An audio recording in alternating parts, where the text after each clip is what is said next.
Good morning, America. Hubert Johnson here with Taxes Made Easy. We've got a lot of information to cover, a lot of things happening in the world, and some good news, some not so good news.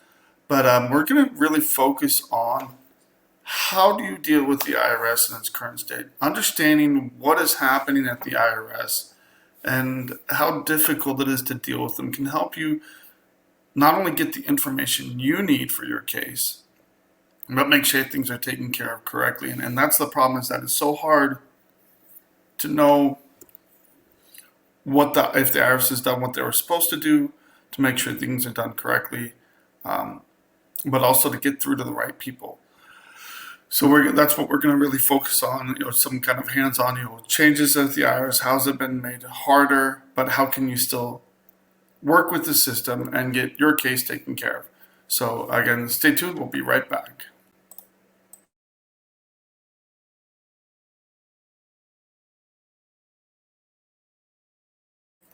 Good morning and welcome back.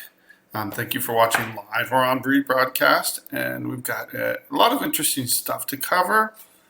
First one is something that has been in the news for quite some time, and I think it's a good thing that it's finally wrapping up. But this has to do with WikiLeaks, if you remember, all the way back to the Biden administration. So this article is from the Daily Caller, but there's plenty of articles about it, and this is about Julian Assange. So if you remember back in the day, Julian Assange really upset the federal government by taking a lot of tons of information from the federal government that exposed a lot of what they were doing, some of their lies, and posting it all online through WikiLeaks. So this has been a site that's been up for quite some time. If you remember, Chelsea Manning was the person working in the military that saw this and felt it was incumbent to disclose all this information. And while I don't know if he endangered any military secrets or personnel, because that would be a huge issue, I think a lot of it was taking the government's dirty secrets and airing it to the public. So am I 100% on board with doing? I mean, I think for me personally, I think the jury's still out as to whether or not what he did was a good thing or not. But here he's leaving England, where he's been imprisoned in a maximum security prison for over 1,900 days, for 1,901 days. And they're actually letting him out and entering a plea deal with him. I think that's a good thing. If anything, I think the person working for the Army that disclosed that information should be hammered. That's the person that's a U.S. citizen that actually lets this information out. I'm all for government transparency myself, and I think our government, even though we have plenty of laws mandating that they be transparent, they're not always very good at it. They're pretty bad at it many times. And, again, when one administration comes into power and they want to not disclose everything, the current administration, it goes both ways. It's both political parties. But again, when we have to constantly sue the government for FOIA requests just to get basic information, that's not how our government is supposed to work.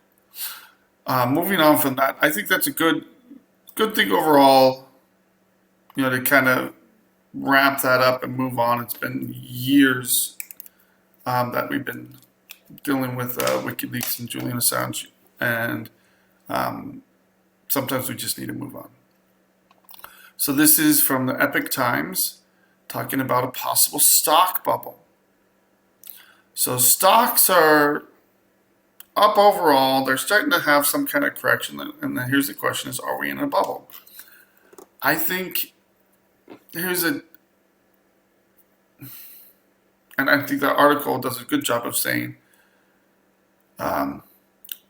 bubbles are notoriously difficult to realize, but they happen. It's just part of the normal cycles of the stock market. So if you are concerned about whether or not it's high or low, number one thing you should keep in mind is that when you're investing, if the average person is investing in the stock market, the way you win is investing for the long haul. So they talk about the Magnificent Seven that have been performing. Alphabet, I'm not even sure what that is.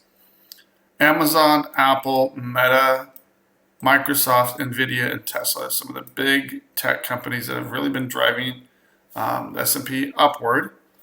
And then 2024, they've been, some of the benchmark, it says here the benchmark gains have been ferocious, continuing, but some of them are taking a breather or even deflating. So it highlights here there's an asset bubble almost every decade.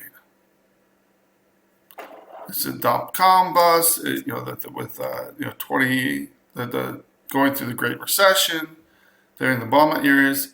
Bubbles usually follow a period of easy money, and now that we're pulling back on that easy money, it's a historical pattern that can often lead to a bubble. So have wise investments, invest for the long haul. I'm not going to really go into this, whether or not there's a bubble or not, who knows. But when you're investing, when you're planning for the future, plan for the long haul. If something happens in the short term, don't sell. And in most cases, make sure you're well invested and diversified through the market, and you should be just fine. And that's going to be, as an economy, that's how we should be looking. So that's great advice individually, but as an economy, we should look through strength, through building and investing in our economy, not through monetary gimmicks, which is what most people do. So speaking of, and I don't think it's a gimmick, Bitcoin, I don't know enough to have a solid opinion on Bitcoin. Again, having the biggest drop in 2 months. I had a conversation with a financial advisor, and I asked him, would you ever recommend Bitcoin? And it was interesting that there's some financial advisors or financial investors that are starting to consider offering Bitcoin to their customers. And this gentleman said, nope, my company never will. The reason for it is it's not based on anything. There's no real numbers. There's no productivity. There's nothing to look at and say, hey, there's a reason for this becoming more valuable. It's not tied to anything. It's purely based on speculation. And so that's one of the big concerns here, is that it goes up, it goes down, and again, it's had the biggest drop in 2 months as people are liquidating their assets and selling. So if it's going down, this might be a good time to buy. But again, it gets very, very complicated when you talk to Bitcoin.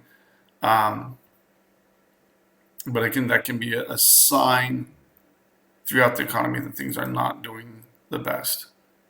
So a little bit talking about the economy still. Will the Fed cut rates? Will they not cut rates? David Rubenstien here from the Federal Reserve again says we're not going to do it before the November election.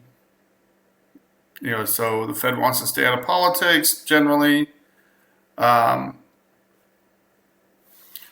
because it would show the Fed is getting directly involved in elections. So they're pricing in nearly 75% chance of a cut in November after the election. But again, they've been very wrong before. I think it's safe to say invest and prepare for the long haul. Don't look at whatever short-term numbers are happening. Be informed by that. That can absolutely help you be better informed. But we should be looking down the road as to what's best, not only for our national economy, but for our personal economy as well. So I have a quick, interesting article. I have a bunch of little articles here today.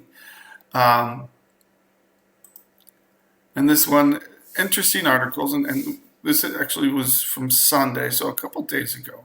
But this is more of an opinion piece.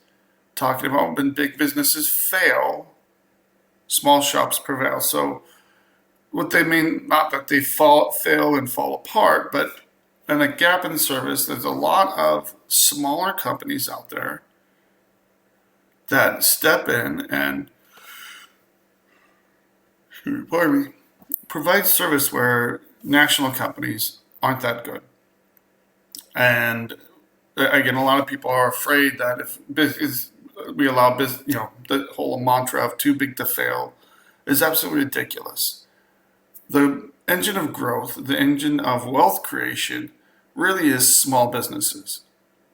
And it's the big businesses have the money to pay off politicians to really push legislative wins for them.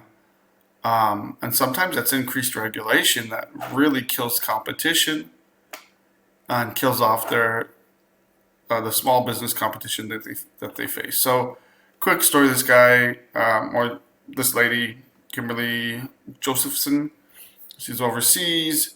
She drops her phone. Screen breaks. She's like, "Okay, I'm with Verizon. It's not a problem. I have the warranty." And she needs her phone to.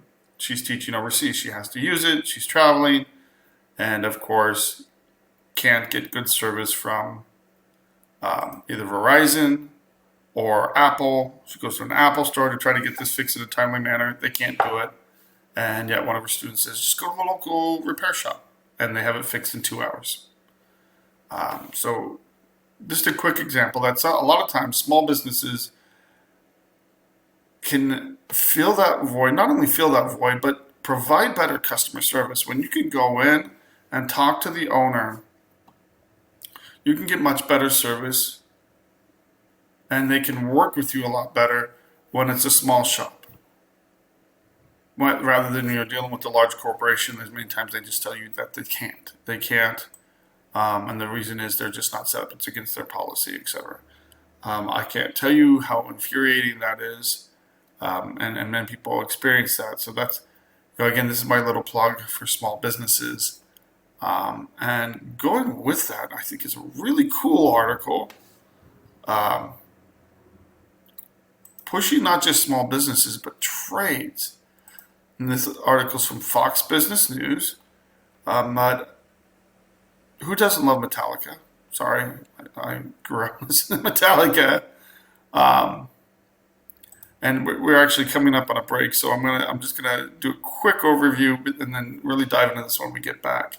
But Lowe's, the hardware store Lowe's, which again I love Lowe's because they're very pro-veteran, and Metallica are donating, and they have this huge cause to help people become and get skills in the trades. So I really want to dive into this, and what really think this is an amazing program, what Lowe's and Metallica is doing together. So we will be back just after the break to dive into this.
Welcome back, everybody. So again,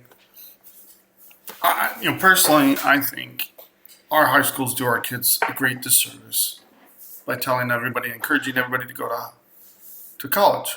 We live in a great school district ourselves, and I think too often our educators poo-poo hard work, hard labor, and people learning trades. There is so much money in the trades. People can become small business owners. Plumbers, AC guys. There's welding. There's so much money and demand for people in the trades, and this is one area that's going to have job security because you're not going to have AI laying pipe, doing roofs. I mean, it's just not going to happen. And too often, we have people. There's such a demand for people working in these areas, and kids can do very well. The tradespeople, we just don't have enough of them. So for Lowe's and Metallica to team up, Lowe's is, I go to Home Depot too, but Lowe's has always been very generous to veterans, and it's been always been very easy to work with them, and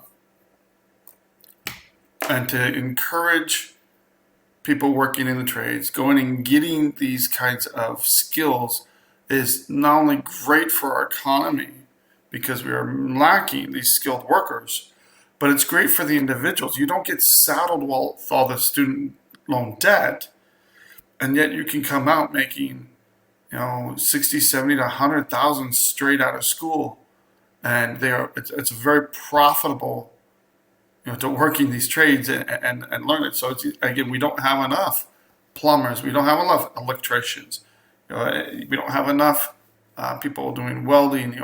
And there's so many areas that kids can go in and make a very good living, learning these trades and these skills. Automotive work, it's all included, and we don't have enough people doing that today because I think a big part of it is everybody's pushed, go to college, go to college, go to college.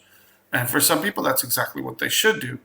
For other people, learning a trade is a great way to support them and their families and to thrive in this society. So again, Lowe's Foundation has donated $500,000 to Metallica's foundation, all within my hands. And this, again, launched in 2017, supports critical local service to establish and create sustainable communities. Sustainable communities need skilled workers. And these skilled workers can do very well. So they're at 5 different community colleges. One is here in Arizona, but they're scattered across the country. And I think this is an amazing thing that they're doing for not only the individuals going through these programs and learning these skills, but for communities where, again, if you can't find a good mechanic or if you can't find a good plumber, it's hard to find somebody. It's hard to get someone in there because it is demanding work and it's hard to find people with those skills. It's estimated we're going to need 500,000 additional workers at the on top of the normal pace of hiring this year. So an additional 501,000 workers just to meet the demand for labor. In 25, they'll need to bring in nearly 454,000 new workers on top of new hiring. Why? Because it's been lacking. We don't have enough people coming out and doing this. So Lowe's is really putting their money where their mouth is. And I think it's amazing that Metallica has been working on this. Lars Ulrich, the drummer, says 5 years in, we are helping people fill these essential jobs that require skills and training because now they're graduating from these programs. It's usually a 2 to 3 year program.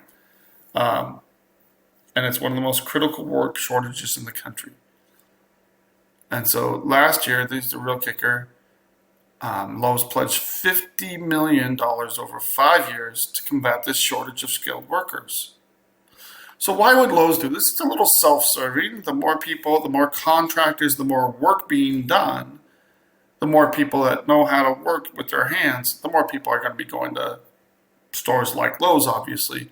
But I think this is a great way to give back to the community, to build up communities, to build up wealth. When was the last time you saw a poor plumber?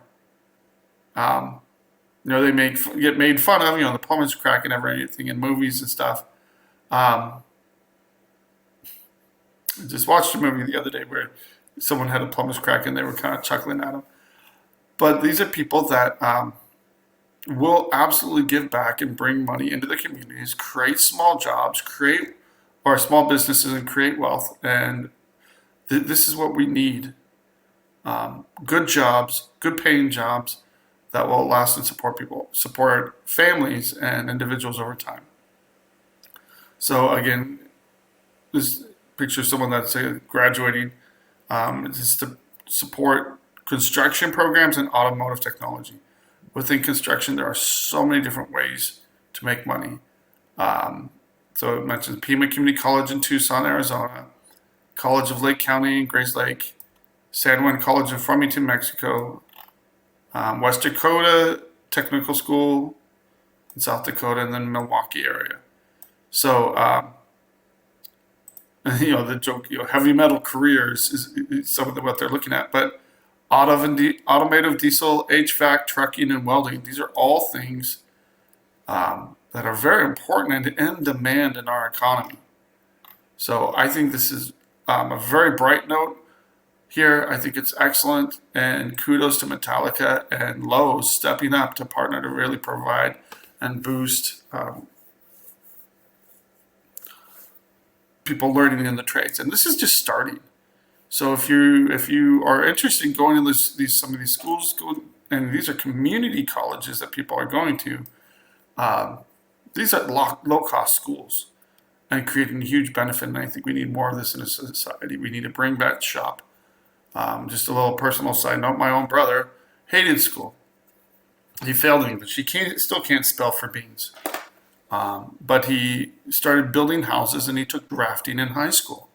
He enjoyed it. And I don't know why. I mean, hated most of school, but he actually got into math and took and actually did very well in calculus his senior year, even though English and other things were not his strong suit. But he went on to college and became an engineer. But to help him continue with that drafting, he started doing construction, ended up doing carpentry, and ended up doing high-end carpentry in the Lake Tahoe area, which really helped support him through school. And then when he started as an engineer, it was an easy transition. But he learned to work with his hands. He learned those skills that have helped him for the rest of his life. And now he builds roads and bridges and all kinds of stuff like that. And that's exactly what they're supporting here. So again, I think this is a great thing. Jumping a little bit backwards, not backwards, but going back to economic news. This has been in the news a lot. Every time, it seems like every time there's a need for a little bit of a goose in numbers, there's another giveaway where we're going to expand the student loan program to a whole bunch of more people. We're going to do this for people. We're going to do that for people. And most of it is illegal. And so a judge has halted further student loan forgiveness under Biden's new repayment plan. He just did this by executive action. He has no congressional authority to cancel student loan debt. It's just not there. So the courts give presidents broad authority to interpret the law, but you can't do something where there's no basis in law whatsoever for it. So again, there's no basis in law for just canceling student loan debt. And the truth of the matter is that student loan debt doesn't get canceled. It's just the people that are supposed to pay it and agreed to pay it don't have to pay it. And who pays it? The regular taxpayers, especially those that went and got good jobs, and many of them working with their hands. It's an unfair burden on, the middle class and people that never went and got a college education. And it's a huge unfair burden on those that actually paid for those. So personally, I went, most of my undergrad was paid for by military funds. I went in the military. Was that a bad decision on my end if Joe Biden's just going to wipe out debt? So again, it is very frustrating to many people that have people's debt just wiped out, but it's adding to the national debt. It's just increasing, the problem with interest, etc. So, federal judge temporarily barred the Department of Education from doing this, and said you're not canceling any more loans. You can't do this until this actually goes and gets heard on the merits. Last year, the Supreme Court smacked it down, said no, you can't do that. And this is to ease up to $20,000 in federal student loan for about 43 million borrowers. That's a lot of debt added to the national debt. And so the Supreme Court has already spoken, but yet they're still coming out and saying, okay, well, that failed. We're just going to do it again. We're just going to come out and publish this news. Try not to get political on the show, but this is exactly the problem is when we don't know what the law is going to say. People have a hard time planning for the future and investing for the future. So whenever you have these announcements, guess what happens to tuition at most schools? It goes up because you're only incentivizing people to take out more and more student loans and not be responsible about how much student loan debt they're taking out. Now, while it's great that people go and get degrees, there are plenty of better ways to become educated and get the skills needed for life. And I'm a history major. The only thing you can do with a history degree is teach, go and get another degree in business or something like that. Or, I chose to go to law school, so I went to law school. It's great information, but in today's society, it's not. It doesn't lead to financial success if you just go and get a history degree and major. And I think we should continue that. But again, we don't reward people for being well educated anymore. And too many people are coming out of school taught by extremist professors that then go protest and call Israelis Hitlers and Nazis. So that's my little rant for the day. So this, again, was halted. If they follow Supreme Court precedent, it's going to, again, get held to be unconstitutional, just like the last time with SCOTUS. That's the same Supreme Court. This is an interesting article here, and there's a lot of information that just happened. And we're talking about Kenya again. So here we have, again, the people opened fire, demonstrators killed about 10, maybe more. We're not sure, as this is just in the last few hours that this has happened. So you had mass protests and encouraged by the opposition party, but the opposition party is the one that spent like crazy and got them into this problem. So they're protesting against proposed tax increases, and they broke into Parliament, very similar to what we saw January 6th, except for these people were set it on fire. So this is a much more serious situation, and they're demanding that the president resign. So why do they hate this president so much? Because he's trying to be responsible. Now, is he doing it the right way? Are there other ways to cut down on spending? Sure. But the previous administration spent like crazy, created a huge debt, and now it must be further down.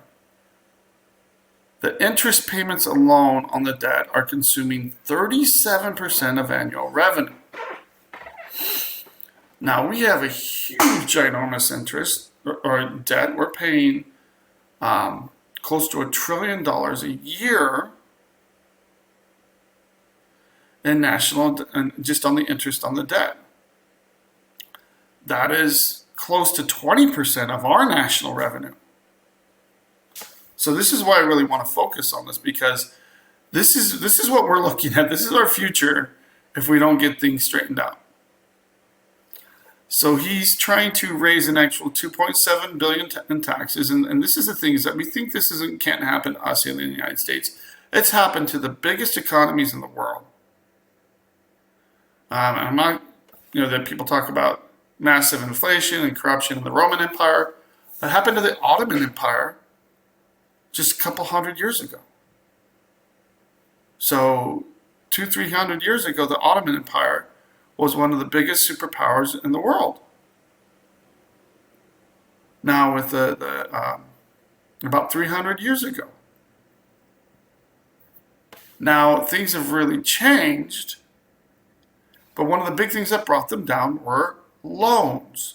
Becoming too reliant on loans through, from England, from Europe, in particular, where their interest debts became unsustainable.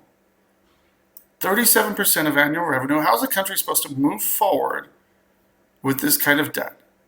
And they're trying to deal with this debt that was caused by the previous administration. So interestingly enough, the opposition is like, yay, get rid of the president. This is awesome. This is amazing. But they're the ones that caused the problem. But people are blaming the current government that's trying to increase taxes. Now, some of it is not done the smartest way. Taxes on bread, cooking oil, car ownership, and financial transactions. They could have done this in a much, they could have done this differently, but their intentions are, let's get a handle on expenses. So, they're claiming it's an organic movement. I don't buy that. It's the opposition is actively supporting this, and again, a lot of times when people say it's organic, and now one of the big concerns here and criticisms here is that they're not attacking corruption the way they should.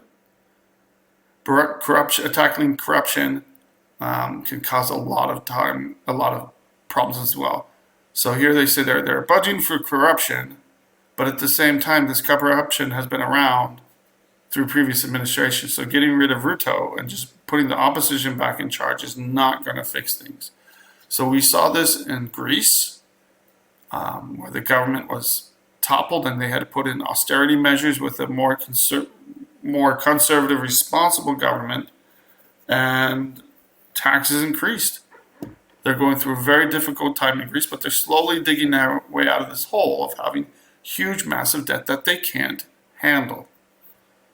Japan has huge, massive debt, but they're staying on top of it for now. But it's having massive repercussions throughout their economy. Here in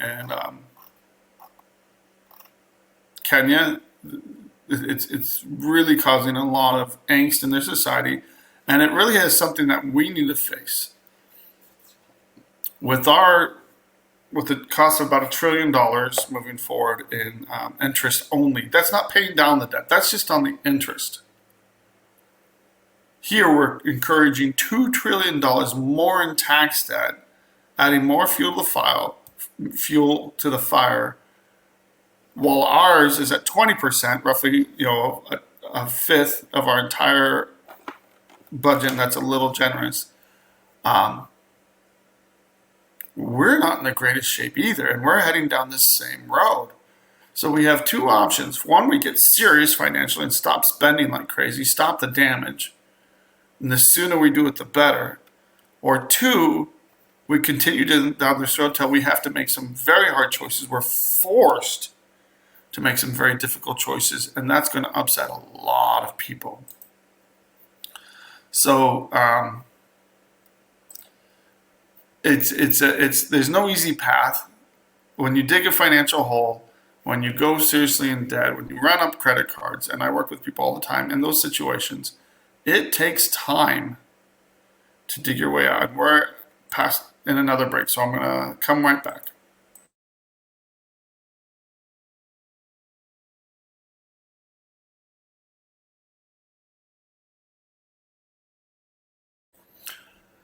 Hubert Johnson back. Thank you for joining for this final segment. And we're really going to focus on some of the changes at the IRS and how do you work through these. So again, just like we talk about the macro with Kenya, with their own national debt, and I tend to harp on that because it is such a big issue. We see this playing out on the world stage. And we're not that far behind Kenya as far as how much debt and how much of our budget is being chewed up by debt. And we're just spending like drunken sailors. Roughly about 5 million in revenue expected this year, and expenses around 7 trillion. So imagine in your personal budget, you're going to go earn 50,000 and go spend 70,000 year after year. Eventually, you're going to be flat broke and in a very difficult situation. Again, we're just digging our hole and digging it deeper and really selling our future, our children, making their lives much, much harder in the future because we cannot be financially and fiscally responsible today. That's the truth of it. So dealing with the IRS is not easier to deal with today. And I'm going to really take the Biden administration to task because they have made it harder to work with than any other administration. I did not see this under Obama and Clinton, Bush, Trump. It really has been this administration where they have made things harder than ever for taxpayers, and I think in some very unfair ways. First of all, have you tried calling the IRS recently? It's like a joke now. Anyone that's had to call the IRS, they're almost impossible to get through. So the best times to call is between 5 to 7 p.m. And I've said this multiple times. That's when most people aren't calling the IRS. Most people think the IRS is closed, but it's the best time to get through. And when do you want to call? Ideally, Wednesday, Thursday, or Friday. Monday and Tuesdays are their busiest days. But even later on in the day, it's easier to get through to them towards the end of the day. Now, even though you get through to someone, half the time they don't know what they're talking about. And this is the government. And part of it is because they've had to hire so many new people. They didn't prepare for a brain drain. They didn't prepare moving forward to replace all the people that retired as part of COVID. And so now they're training people, and the way they're training them is absolutely ridiculous. And these are policy decisions made by the top of the IRS. I love when they come out. Danny Werfel is the IRS commissioner. I'd love to have some words with him about how he's running the IRS. And I know it's not him. It's coming from even above his head. These are policy decisions that the Biden administration has made to go after taxpayers. Rich, poor, doesn't matter. Doesn't matter where you are there. They've made things so much harder. One, you can't get through. But when you do get through, the first layers of people are getting, they're less able to help you out than ever before.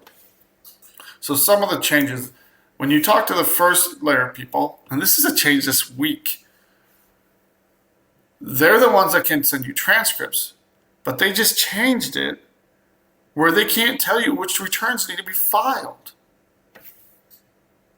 That was some basic information they've always given out. Hey, you haven't filed for A, B, and C years, but now they can't even tell you if you haven't filed for certain years. So you've got to be talking to collections to find out how many years or which years you need to file for. All the basic lines, the first couple lines of the IRS can do is give you information. That's it. And now they're limited on how much information you can get. So you have to talk to ACS or collections to find out which returns you need to file. But the last month, they made it so collections can't give you the transcripts that you need to file your taxes. That has been reserved for the practitioner line or the streamlined units. So the first couple layers of the IRS that you will talk to initially. So you have to talk to ACS to find out what is your problem, what needs to be done, and which years need to be filed. But then you need to go back and talk to the first couple of layers at the IRS to actually request transcripts. So that gives you the information. So wage and income transcripts will give you the information you need to go and file older missing returns so you can become compliant. And compliance is the last 6 years. The IRS won't tell you if you had a filing requirement, which I kind of get that. But you have to dig through, you have to play with their system to not only find out which years you owe for, which years need to be filed, and then you got to get the transcripts from the right department as well. And this is when it's getting hard. Every time they transfer you, you risk losing the call. You risk being put in another queue for an hour. But again, this is all calling the main lines at the IRS, which is 1-800-829-1040. But if you call later on the evening, the transfer times will be a lot lower. If you're trying to talk during the day and you have to get transferred, it could be another 60 to 90-minute wait if they're even going to answer. A lot of times you just get the message, we're too busy, call back another day. Click. Again, it's very frustrating. And the IRS, in their wisdom, sarcasm alert, added another layer. They're not more competent. They're probably less competent than collections, but it's called special compliance. See, if your case has been assigned to special compliance, nobody else can touch it. So when you call in, try to get a number for special compliance so you can try to get through directly to them. They're still hard to get through to. Again, take advantage of this period from 5 to 7. That's the best time to call them, and we're talking about in the evening. And it's whatever time zone you're in. So if you're in California, 5 to 7, they still have service centers open on the West Coast. They'll be open till 7 p.m. and those are some of the best service centers. If you're on the East Coast, you have access to plenty of service centers that are still open in the evening. And sometimes it's best to call first thing in the morning because it's just the East Coast that's able to call. And they're usually open at 8 to 8:30 in the morning, depending on the unit. But also you can try later in the evening. That's a good time to call as well. If you can't get through to the IRS, you beat your head against the wall. First of all, try to deal with collections. Try to call and talk to someone. But I have an interesting article I want to share. I'm not going to go through it. I'm just going to do a quick summary. And this is one thing that the IRS has been trying to improve and expand, and this is taxpayer appointments. So these are taxpayer assistance centers, or TACs, and it goes through this. You can call the appointment line, talk to someone, and this is an interview with the head of these taxpayer assistance centers. So you can go through and get some questions and answered here about it. They have tried to expand access to this. They did this through the tax season. They even opened them on some Saturdays. I don't think most people knew about them. These can be very helpful. The problem is you have to call.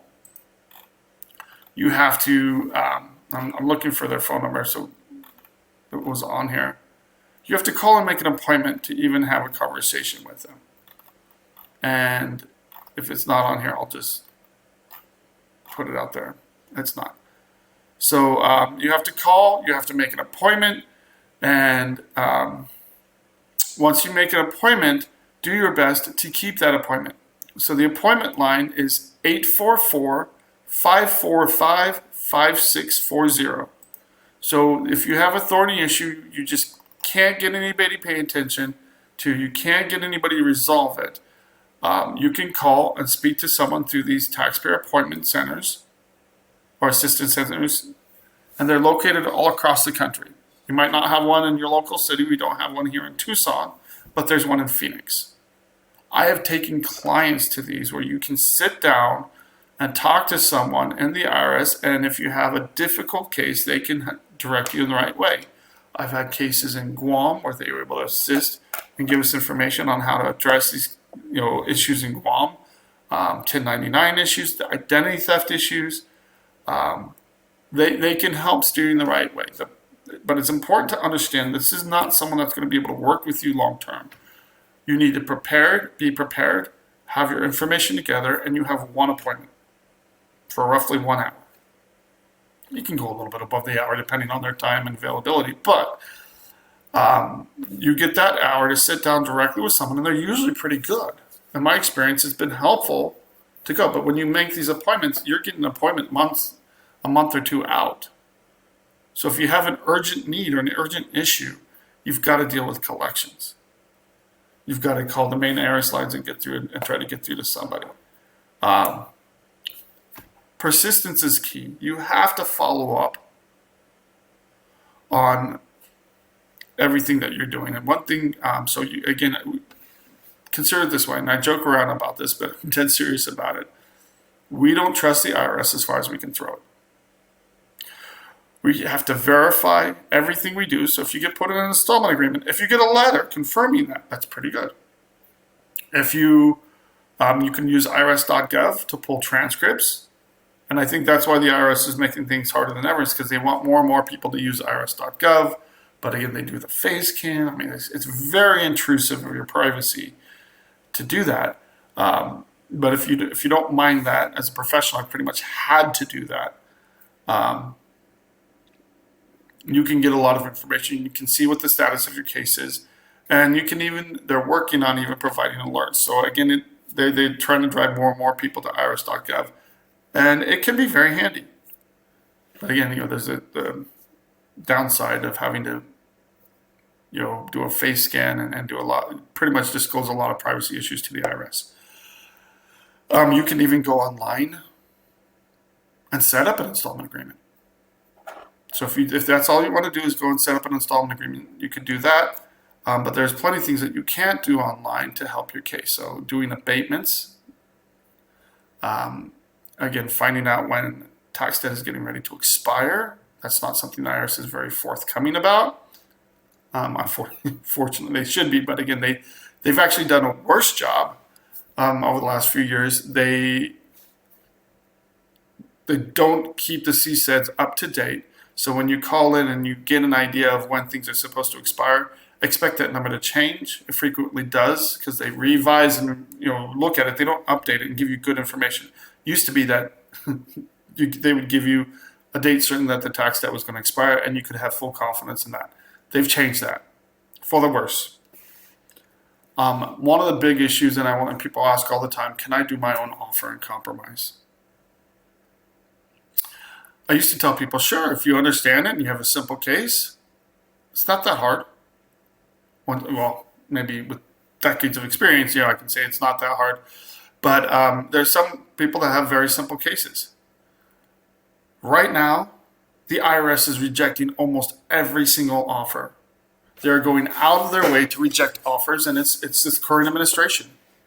People that absolutely should qualify on fixed incomes, barely getting by. We're seeing these offers rejected right and left. And here's the catch. Just because they reject it, the first letter almost everybody gets is a rejection letter. You can have someone on Social Security and they'll get a letter saying, oh, you need to pay estimated tax payments, when they don't. It's borders on the unethical what our federal government is doing to taxpayers. They're again, the first letter everybody gets is a rejection letter, and then you have to call and communicate with them. So sometimes it's just, hey, we're rejecting your offer unless you call back.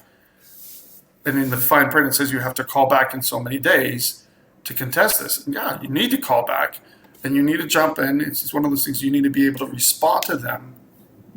And it used to be that phone call communication was sufficient. It's not anymore. You have to fax in any kind of communication. You have to create a paper trail, because it used to be we would leave messages and we would talk with offer examiners and negotiate with them. That negotiating ability is going away.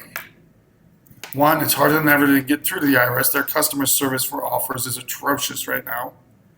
And, so they're overwhelmed. But two, they're being trained to reject offers right and left. So that's their whole goal, is to make things as hard as possible as you go through the process. So protect your rights. I can't emphasize this enough. If you have questions, and if you're struggling, you're banging your head against the wall, call, get some free advice. There's sometimes we can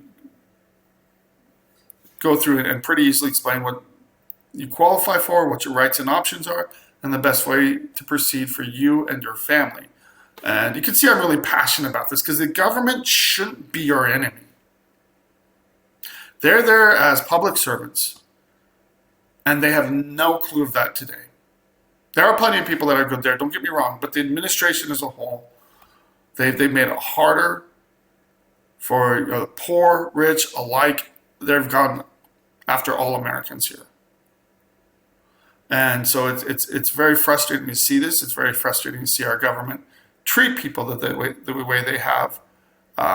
It creates more business for me, but it's not right. It's not fair. And again, I don't think this is. It just makes it harder for the average person to even consider dealing with the IRS on their own. And again, this is harder all around for taxpayers. So expect them to scrutinize this. Expect them to come up with some stuff that's just bogus. Make up their own rules until you have to appeal. And every time you, like I said, every time you send in documents, every time you send something in, or communication, information that they've asked for, fax it in, keep those confirmations. And the frustration here is because we've dealt with this. We've had to change our policies and procedures to make sure that we are on top of this so that the IRS has no excuse. So again, if you have questions, give us a call, 520-485-7371.